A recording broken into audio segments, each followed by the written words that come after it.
Entonces, en San Juan, posteriormente en su primera carta, dice algo terriblemente intrigante. Dice, ahora ya somos hijos de Dios, pero lo que vamos a hacer todavía no lo sabemos. Y sabemos que cuando se revele Jesús, o sea, está hablando de él cuando se revele totalmente, entonces conoceremos lo que vamos a hacer porque lo veremos tal cual es. Qué palabras tan fabulosas. Así El es. llegar a ser hijos de Dios no lo es todo. Y nuestra verdadera, no sé cómo decirlo, nuestra verdadera esencia, nuestra verdadera ah, Vocación, presencia. llamado, ¿no? No, la esencia de lo que yo debo ser, lo voy a conocer cuando Jesús se revele tal cual es. Y yo preguntaría, bueno, ¿y que no conocemos a Jesús tal cual es? La respuesta es contundente también, no. A Jesús no lo conocemos. Jesús sabemos perfectamente que es dos naturalezas, perfecto hombre y perfecto Dios, o sea, un hombre perfecto y Dios mismo, en una sola persona, que es la persona del Verbo. Y esa persona del Verbo, o sea, segunda persona de la Trinidad, se llama Jesús. Por lo tanto, nosotros conocemos lo que hacía la parte humana. Sabemos dónde nació, sabemos qué hacía, sabemos que trabajaba con su padre putativo San José, sabemos que vivía con María, sabemos que se dedicó a ser carpintero, sabemos que se fue exiliado a Egipto, en fin, sabemos muchas cosas, pero no conocemos lo que hacía en eso la divinidad. Como que nos ha quedado un poquito velada esa parte y no entendemos exactamente cómo interactuaba el verbo, o sea, la naturaleza divina, en la naturaleza humana. Ya lo habíamos mencionado, no sabemos cómo actuaba Dios en el interior de Jesús cuando Jesús comía. No sabemos cómo actuaba cuando Jesús era clavado en la cruz. Entonces, por eso es que tenemos esa distorsión realmente, una distorsión, una vista un poquito nublada de la persona de Jesús, de la persona del Verbo, porque casi siempre nuestra naturaleza humana tiende a humanizar solamente a Jesús y pensar que la parte divina solamente actuaba cuando hacía milagros. O sea, o cuando predicaba su doctrina, que todos quedaban admirados por las palabras y el imperio con lo que los decía, o en la transfiguración del monte Tabor. Pero esos eran simplemente manifestaciones. Pero esa parte divina, esa naturaleza divina que Jesús contenía en sí mismo, interactuaba en todo su obrar, pero eso no lo conocemos. Y si nosotros somos creados a imagen y semejanza de Jesús, forzosamente debemos tener conocimiento de eso para saber qué somos. No es qué voy a hacer, sino qué soy. Por eso es que San Juan dice, ahora ya somos hijos de Dios. ¿Por qué? Porque Jesús nos redimió, Jesús nos volvió a poner en el punto en donde deberíamos estar. Y eso nos da la posibilidad de que Dios nos reciba nuevamente como hijos. Pero lo que vamos a hacer, lo que realmente es nuestra finalidad, no la conocemos. Pero cuando Él se revele tal como es, entonces sabremos qué llegaremos a hacer. Así que realmente esa parte es la parte que todavía queda total y absolutamente ignorada. Y esa es la gran revelación que Jesús hace en los escritos de Luisa Picarreta. Así que en realidad toda esta etapa de la vida de Luisa, de la santidad humana, de la primera parte de santidad, es simplemente preparatoria, es el llegar a ser hija de Dios, que es la primera parte de San Juan. Y luego a partir del 11 es cuando le dice, bueno, está bien, pero ahora vamos a ir un poquito más allá. Vamos a conocer lo que hacía mi divinidad en mi humanidad. Y con eso tendremos una idea clara de Jesús. Y si recuerdan, esto no es otra cosa más que el cumplimiento de la promesa que Jesús nos hace en la última cena, que el Espíritu Santo nos conducirá poco a poco hasta la verdad plena. Y esa verdad plena es Jesús. Así que toda la parte que había quedado un poquito a la deriva, obscurecida y todo, ahora se presenta como una parte por revelación del Espíritu Santo en que nos va a ir haciendo penetrar en el interior de Jesús para conocerlo a fondo, para ya no tener tantas ideas tan,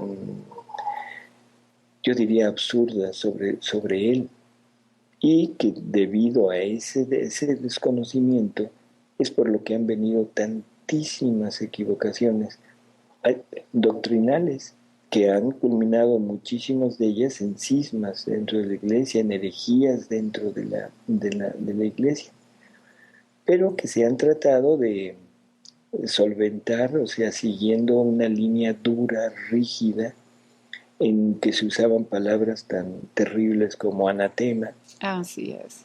O sea, en que la iglesia no tenía los medios para explicarse todo esto. Y todo tenía que ser explicado por la teología. Y la teología también, o sea, hacía esfuerzos inauditos por fundamentar esa unión hipostática de Jesús, pero sin penetrar en su interior. O sea, y con palabras, con etimologías y todo, trataron de poner un camino por donde no se podía transitar más que dentro de los límites que ellos ponían.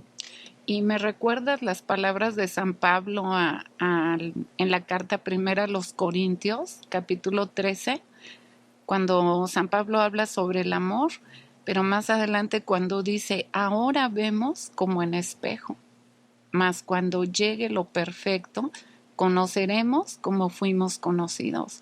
Y bueno, pensamos que el espejo de aquel tiempo, pues no era tan nítido como ahora, ¿no? No, es que ahora es muy sencillo, mira.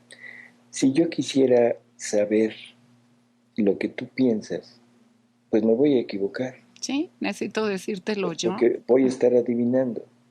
Entonces, para saber lo que piensas, o me lo dices tú, o nunca lo voy a saber. Así es. Bueno, conocer a Dios en su interior, conocer a Jesús en esa unión hipostática en que se une de esa manera la humanidad con la divinidad, verdadero hombre con verdadero Dios, en una sola persona. O me lo dice Él, o voy a cometer desatino. O a imaginarme cosas. Por eso, imaginarme cosas. Y para no imaginarme cosas, entonces tomo la línea rígida en que simplemente hasta donde se alcanza a ver un poquito y lo demás se debe tomar como dogma de fe. Entonces, ¿qué era lo que quería yo aclarar? O sea, que el Espíritu Santo es el que debe ir revelando poco a poco esa intimidad de Jesús para irnos haciendo conocer lo que era Jesús y lo que debemos ser nosotros. Y esto no es de Luisa, ni es mío, ni es nada, es de San Juan. Y bueno, yo creo que valdría la pena hacer un pequeño pues resumen de quién es Luisa Picarreta. O sea, quién es esta mujer, qué significa, o sea, ella para tanto para Dios como para nosotros, y por qué, cuál es la finalidad de nuestro Señor, o sea, en estarnos dando todas estas revelaciones, ¿no? Se hace hincapié siempre que se quiere hablar de alguien, Guille, de su biografía. O sea, se trata de conocer a la persona, de saber cuándo nació, de saber quiénes fueron sus padres, en fin, todos los pormenores de su vida, ¿no? Una de las cosas que a mí siempre me ha parecido es que para hablar de ella así en esta forma, pues es una empresa bastante difícil, porque se necesitaría una labor de investigación de lugares donde ella vivió, recopilar los testimonios de las personas que la conocieron y que estén todavía con vida, ¿no? Porque, bueno, eso también es difícil encontrar ya a alguien que haya estado con ella y que todavía tenga capacidad de poder recordar algo por los años que han pasado, ¿no? Ella muere en 1947, así que ya es bastante tiempo. Y las personas que la conocieron, pues ya en ese momento que ella muere, pues ya tendrían por lo menos, que serán 15 o más años, como para tener la capacidad de recordarnos los sucesos de ella. Entonces tendríamos que recurrir a esto, a datos que se conservan por la iglesia, ¿no? Los teólogos que examinaron sus escritos en aquel tiempo, eh, los testimonios que hubiera de los fenómenos extraordinarios que fueron a través de su vida, que se fueron dando. Entonces, si tuviéramos todo este conocimiento, pues nos quedaríamos en la superficie de lo que es Luisa Picarreta, porque estaríamos viendo el exterior de ella. No sé qué opines de esto, ¿no? Entonces, a Luisa pues no se le puede conocer con estos datos porque en realidad, o sea, para conocer su interior, para conocer todo lo que Dios hizo en ella, para conocer la magnitud de su entrega, de los sufrimientos que ella pasó, de alegrías, en fin, todo lo que Jesús obraba en ella, pues tenemos que recurrir a otra fuente. Y esa fuente sería prácticamente los escritos.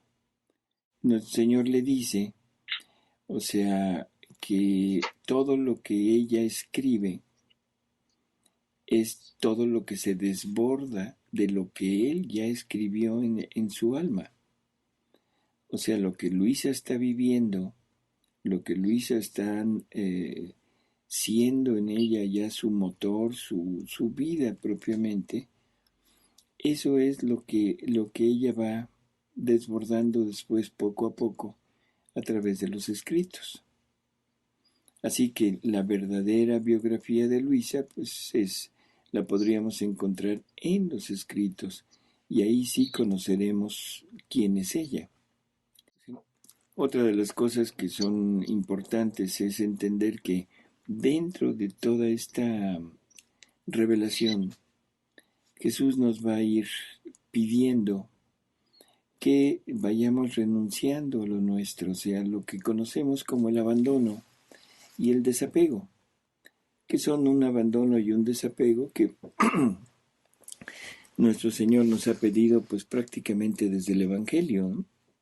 O incluso desde el Antiguo Testamento ya había alusiones a no confiar en ti mismo, obrar de acuerdo a las normas que Dios impone, en fin. Pero que en Luisa toma un punto predominante, ese quitarnos todo lo nuestro, ese quitarnos totalmente nuestra forma de ser, nuestra manera de pensar, para adoptar la forma de ser y la forma de pensar de Jesús, que en realidad se resume en algo que le dice Jesús muy sencillo. Es un intercambio de vida entre tú y yo, un intercambio de vida entre el alma y su Jesús. Así que bueno, pues esta es nuestra, como diríamos, nuestra enseñanza que nos deja. Y si lo tomamos así, pues entonces entenderemos que todo lo que Luisa era, prácticamente ya no tiene vigencia para conocerla, porque eso es lo que Luisa tiene que ir dejando. ¿Qué tiene que ir adoptando Luisa para convertirse en lo que es? Ir tomando todo lo que Jesús le va indicando, todo lo que Jesús le va comunicando, y que ella lo acepta y lo empieza a vivir como propio. Así que por lo tanto la verdadera biografía de Luisa pues es lo que Jesús hizo en ella, ¿no? En alguna ocasión Jesús le dice que todo lo que ella escribe es el desahogo de lo que él obra en su interior, que es algo de lo que comentábamos hace un momento. Sí. ¿Sí? O sea, así que pues es muy claro. Hay otra lectura que se relaciona más o menos a este tema, y es en el año de 1929, o sea, el 20 de noviembre de 1929, en que Jesús le va diciendo a Luisa como la transformación que ha tenido que ir haciendo en ella. Entonces le dice al principio, dice, también para ti debía tener el orden. Y si bien nuestra primera finalidad era el hacerte conocer nuestra voluntad divina, a fin de que reinase en ti como rey en su propia morada real, dándote sus lecciones divinas pudiese ser portavoz para hacerla conocer a los demás. Pero era necesario, como en la creación, preparar el cielo en tu alma, adornarlo de estrellas con los tantos conocimientos de las bellas virtudes que te he manifestado. Yo debía descender en lo bajo de tu voluntad humana para vaciarla, purificarla, embellecerla y reordenarla en todo. Se puede decir que eran tantas especies de creaciones que hacía en ti. Debía hacer desaparecer la antigua tierra desordenada de tu voluntad humana, para volver a llamar el orden del fiat divino en el fondo de tu interior, que haciendo desaparecer la tierra antigua de todo tu ser, hiciera resurgir con su fuerza creadora cielos, soles, mares de verdades sorprendentes. Creo que es muy claro lo que está diciendo. O sea, quiere hacer desaparecer la parte antigua de la tierra antigua de Luisa. ¿A qué se refiere? A su vida, a sus actos, a todo lo que ella había ido formando en ella por su propia voluntad. Y como la finalidad de llegar a esto era darle a conocer cómo llegar a vivir en su voluntad, pero primero le tiene que ir enseñando todas las virtudes. Así que prácticamente las virtudes que Luisa va practicando son las que Jesús le va poniendo enfrente y la va llevando poco a poco a irlas pues poniendo en ella, pero la finalidad no es hacerla virtuosa, o sea que ni siquiera podríamos hablar de las virtudes de Luisa, porque eso se lo va a quitar después para poner su vida, su voluntad en ella y hacerla una perfecta imagen de Él. Así que bueno, creo que queda muy claro que todas las cuestiones externas de Luisa son llamativas por su forma de haberse presentado, los fenómenos extraordinarios que se presentaba en ella, pero no nos muestran más que la cáscara, el envoltorio de esa vida interior de Luisa, que esa es la que nos interesaba, ¿no? O la que nos interesa. Pues sí, porque pues Luisa es una mujer ordinaria como cualquier ser humano, pues, habiendo nacido con pecado original, igual que todos, en eso me refiero que es ordinaria, pero es extraordinaria, sumamente extraordinaria, porque Dios la escogió desde la eternidad para esta obra. Y esta obra que Jesús hizo en ella, pues es lo que nos interesa a nosotros alcanzar. Así es. Lo que a nosotros nos toca. Exacto. Entonces, la mejor forma de conocer a Luisa, pues es interiorizarse en los escritos. Así es. O sea, ahora, bueno, me voy a meter aquí en problemas porque ¿para qué escribir una biografía? ¿Sí? ¿Para Sí, qué molestarse en tanto si realmente, o sea, vamos a tener que decir, bueno, todo esto era Luisa, pero todo esto prácticamente no era la vida de Luisa. Así sí, que y, se va a desechar, ¿no? Y sí. Bueno, aparte, perdón, digo, es como para que veamos esa gran diferencia que tú estás haciendo de ella, que realmente lo que interesa es la Luisa transformada por Jesús. así es. Entonces, y los datos fundamentales, o sea, lo más obvio que nos pudiera interesar es, bueno, como dato histórico, saber dónde nació, cuándo nació, en fin, pero cositas muy superficiales. Pero lo más importante de una biografía en Luisa es la manera en que empieza su vida de relación con Jesús, ¿no? Con lo divino. Y eso nos lo narra ella misma. O sea, no Exacto. necesitamos recurrir a testimonios de otras personas que no nos podrían dar más que lo que ellos vieron por fuera y lo que interpretaron por fuera. Pero la vivencia, esta experiencia de este Jesús en Luisa, solamente ella nos lo puede narrar. Así que vamos a recurrir a un librito, a un pequeño escrito que ella hace, que le llama Memorias de la Infancia. ¿Sí? Sí. Y este librito es prácticamente escrito bajo la obediencia. No es que Luisa lo hubiera querido escribir, sino que el sacerdote en turno en aquel tiempo le pide que escriba estas memorias. Y ella empieza a escribirlas, pero hasta el año de 1926. Así que es bastante después de que la vida espiritual de Luisa empezó con esta relación ya tan íntima con Jesús, ¿no?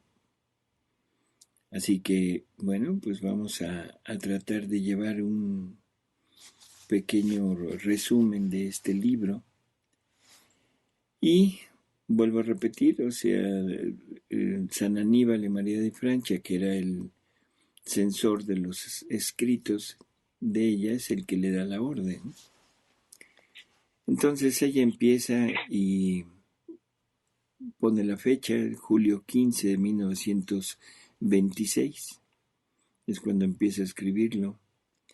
Y empieza con una invocación a Jesús y a la Virgen para que le ayuden a poder llevar a cabo esto, porque para ella es muy difícil poder externar lo que ella ha vivido.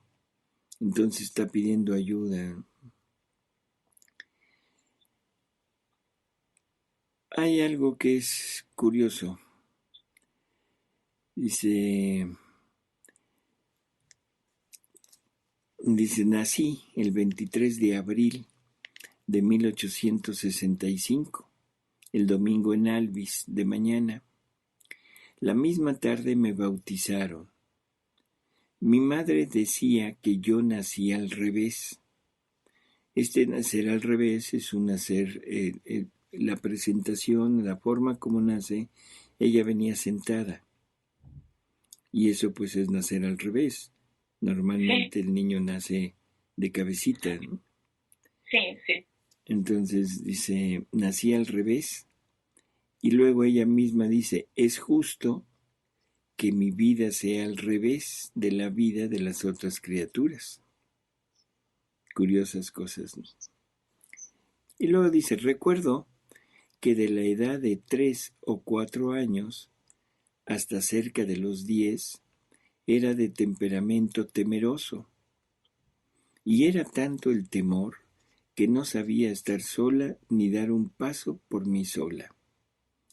Esto era porque desde la edad de 3 años, en la noche tenía casi siempre sueños de terror.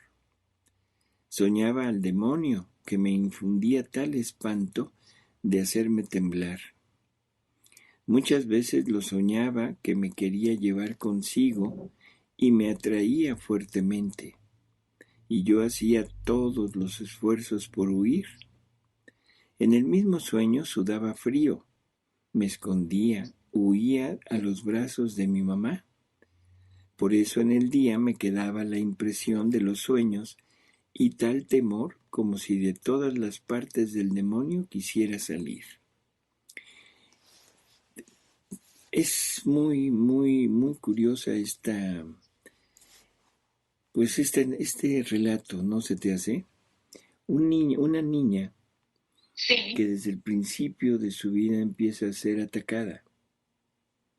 O sea, empieza a tener este temor del demonio y de alguna manera empieza a refugiarse en Dios. O sea, a una edad pues muy, muy, muy pequeña, ¿no? Quería, según ella, el demonio quería, ¿cómo se llama? Llevársela.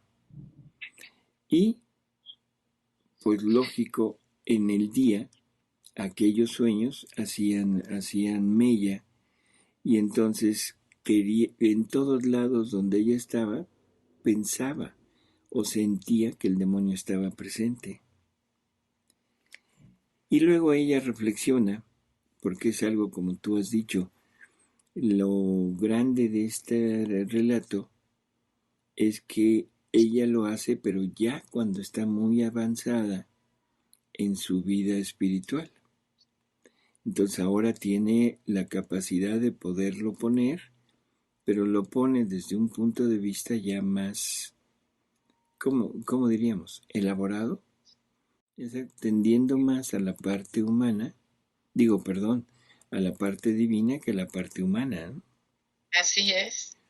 Entonces, ella dice, creo que esto me hizo bien, porque desde aquella tierna edad yo recitaba muchas Aves Marías y Padres Nuestros a todos los santos de los cuales yo conocía el nombre, para obtener la gracia de no soñar al demonio. Y si me era nombrado otro santo al cual yo no conocía, súbito agregaba un Padre Nuestro si era santo masculino o un Ave María si era mujer, porque decía que si no los honraba a todos me harían soñar al demonio. ¡Qué pensamientos tan curiosos! Bueno, lógicos en una niña, ¿no? Así es. Pero, bueno, aquí vamos viendo, yo creo que la mano de Dios en esto, porque de alguna manera la pone en situación de estar siempre, siempre en la presencia de Él y de la Virgen, y Sí, en la seguridad de que a través del rezo se pone en contacto con ellos y esto les sirve de defensa. claro, y como que desde ahí vemos la misión de Luisa, la oración continua. Así es. Y luego dice, recuerdo que las 7 Aves Marías a la mamá dolorosa las recitaba siempre desde aquella edad. Así que tenía una larga cadena de Padres Nuestros y Aves Marías. Y por eso, mientras las otras niñas y mis hermanas jugaban, yo me quedaba un poco distante de ellas, o bien junto con ellas, porque tenía miedo, pero no tomaba parte en sus juegos inocentes para recitar mis largas Aves Marías y Padres Nuestros. Esta es otra cosa que es también interesante. Ese mismo temor y esta misma práctica de rezar para alejar a ese demonio, o sea, van poco a poco incidiendo en su vida de niña. No tiene tiempo de jugar. Y esto es muy curioso, ¿no? O sea, es, bueno, ella lo va a externar un tiempo después, pero es una forma de que nuestro Señor va apartando a su criatura, la va apartando del mundo para que no vaya teniendo apegos, que no se vaya formando un mundo donde ella dependa de ese mundo y luego Jesús venga, pero venga a tomar un lugar dentro de todo lo que Luisa practica o hace. No sé si se entiende lo que quiero decir. Sí, O sea, Jesús tiene que ir midiendo poco a poquito el que nada le estorbe.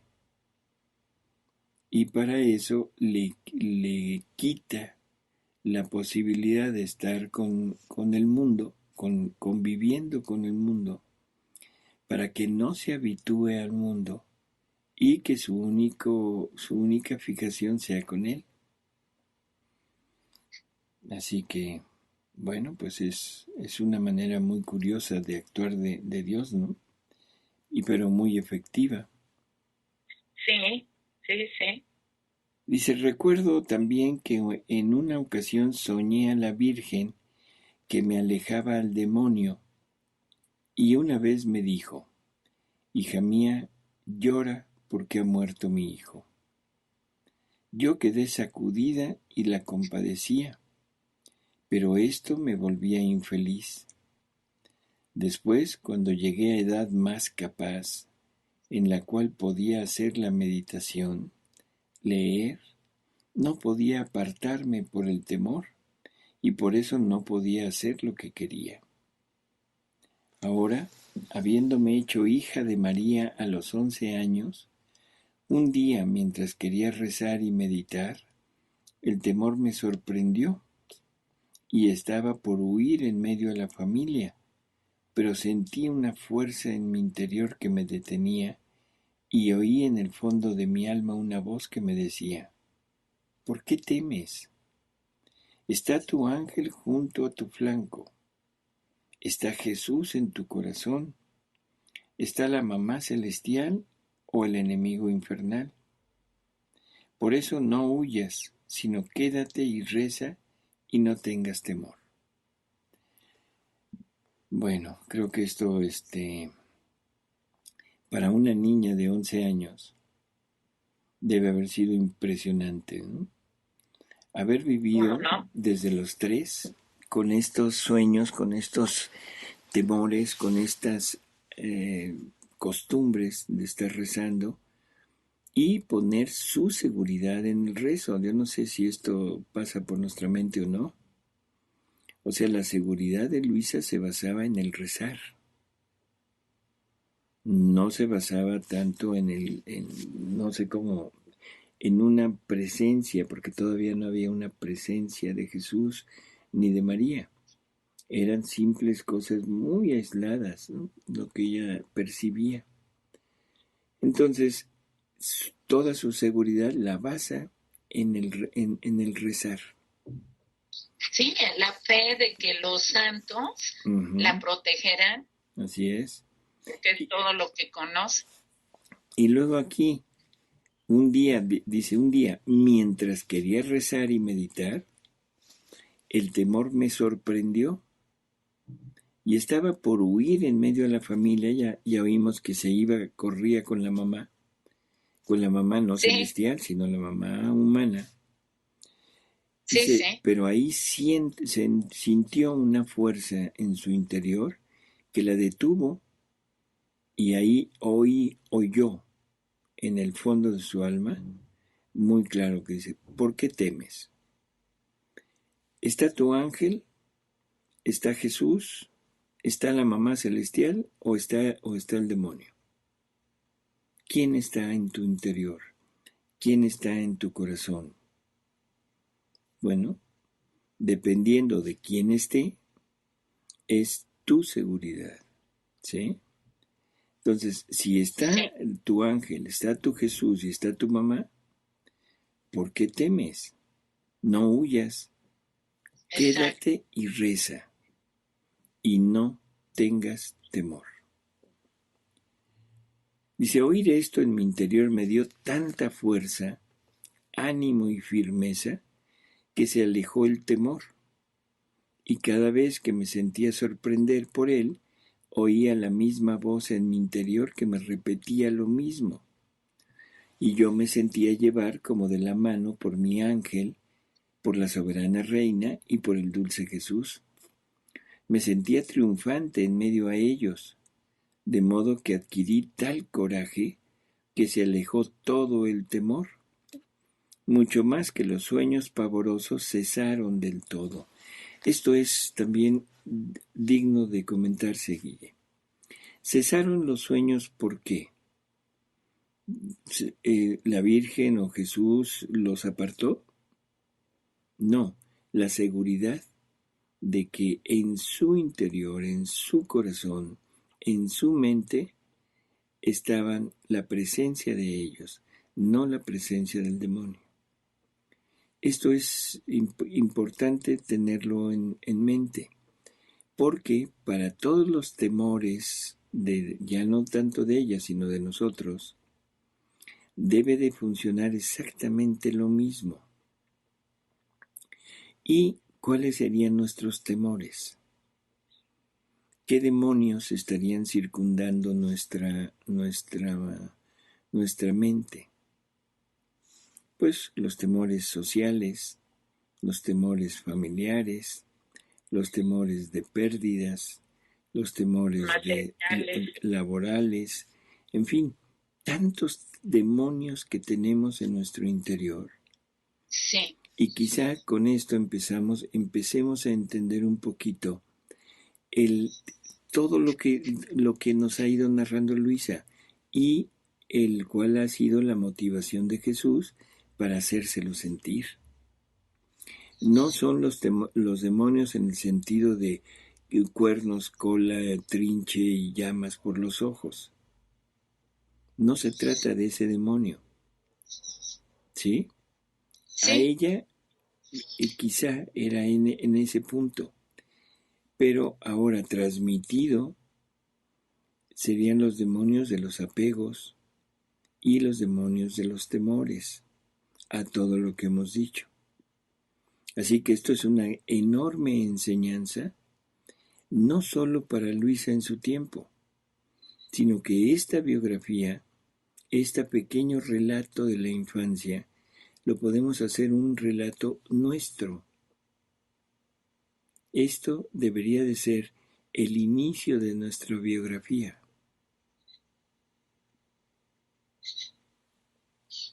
Así es, así es.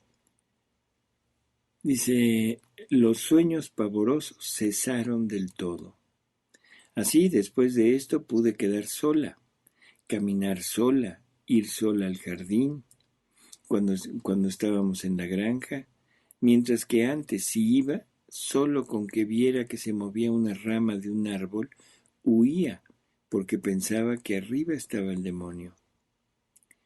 Recuerdo que un día, recordando el miedo de mi pequeña edad, los tantos sueños del enemigo que volvían infeliz mi infancia, le decía a Jesús, ¿en qué aprovechó, amor mío, el haber pasado mi edad infantil con tanto miedo, con tantos sueños malos que me hacían temblar, sudar y amargar una edad tan tierna? Yo no entendía nada ni creo que el enemigo tuviese ningún fin, estando en una edad tan pequeña.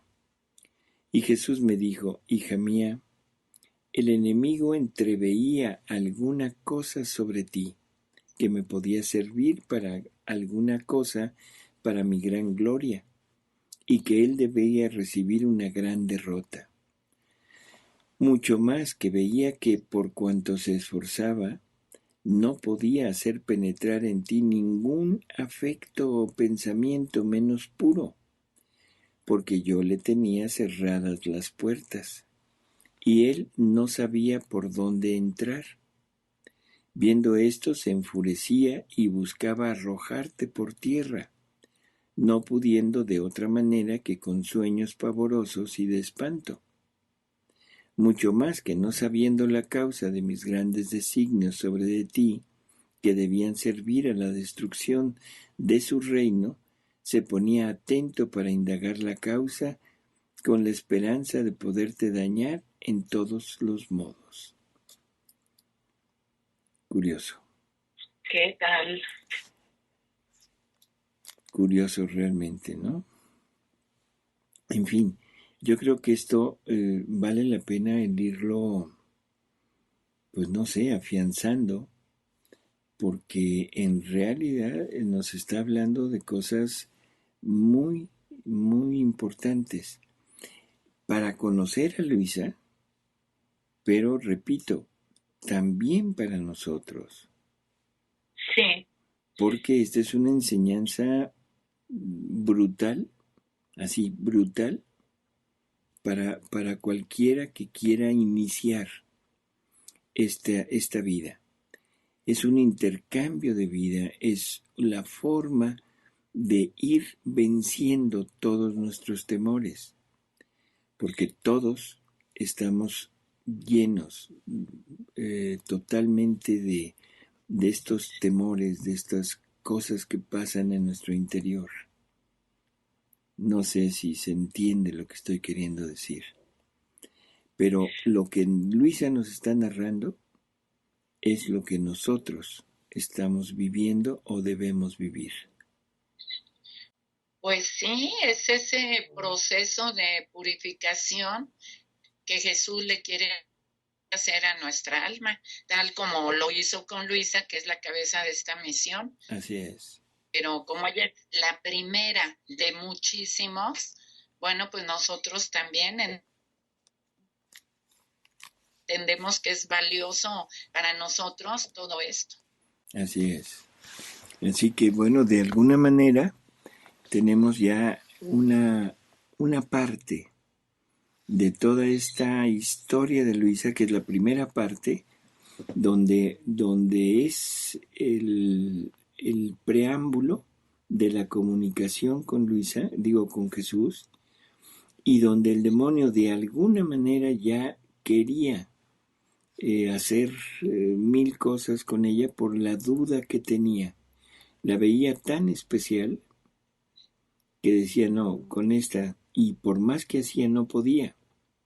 Entonces empezamos a ver la elección de Dios en ella. Y empezamos a ver la intuición del demonio de esa elección en Luisa.